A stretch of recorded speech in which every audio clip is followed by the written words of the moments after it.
கள்ளக்குறிச்சி மாவட்டம் உளுந்தூர்பேட்டை அருகே நிகழ்ந்த விபத்தில் காரும் சரக்கு வாகனமும் பள்ளத்தில் கவிழ்ந்து விபத்துக்குள்ளானது. இதுகுறித்த கூடுதல் விவரங்களை தர இருக்கிறார் எமது செய்தியாளர் சகாதேவன். சகாதேவன், இந்த விபத்து நடந்தது எப்படி? விரிவான தகவல்கள். வணக்கம். சேலம் மாவட்டம் சீலநாயகன்பட்டி பகுதியைச் சேர்ந்த சேகர் என்பவர் தனது குடும்பத்தினருடன் சென்னையில் உள்ள பாஸ்போர்ட் பதிவு அலுவலகத்திற்கு கார் மூலம் சென்றுள்ளனர்.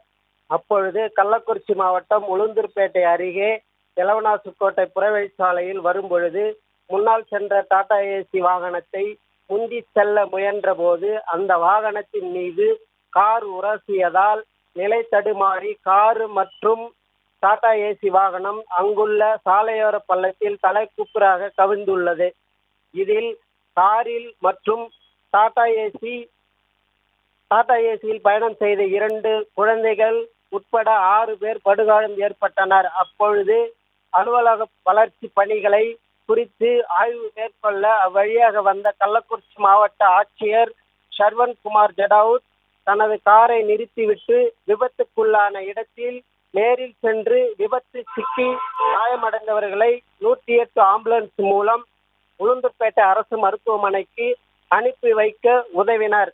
மேலும் அந்த புறவழிச்சாலையில் அடிக்கடி விபத்து ஏற்பட்டு வரும் நிலையில் அதனை 4 வழிச்சாலையாக மாற்றத்திற்கான ஏற்பாடுகளை செய்வதாக உறுதியளித்தனர்.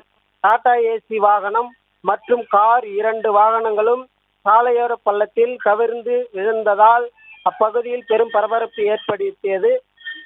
இந்த விபத்து குறித்து எலவனாசுக்கோட்டை காவல் போலீசார் விசாரணை மேற்கொண்டு வருகின்றனர்.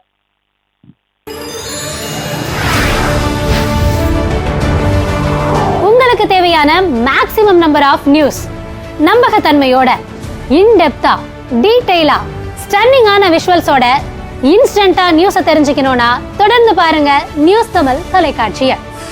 உங்க ஃபேவரட் நியூஸ் தமிழ் சேனலை டிடிஎச் சர்வீசஸ்ல பார்க்க ஏர்டெல் டிடிஎச்ல இந்த நம்பர்லையும், டாடா பிளேல இந்த நம்பர்லையும், டிஷ் டிவில இந்த நம்பர்லையும் பார்க்கலாம்.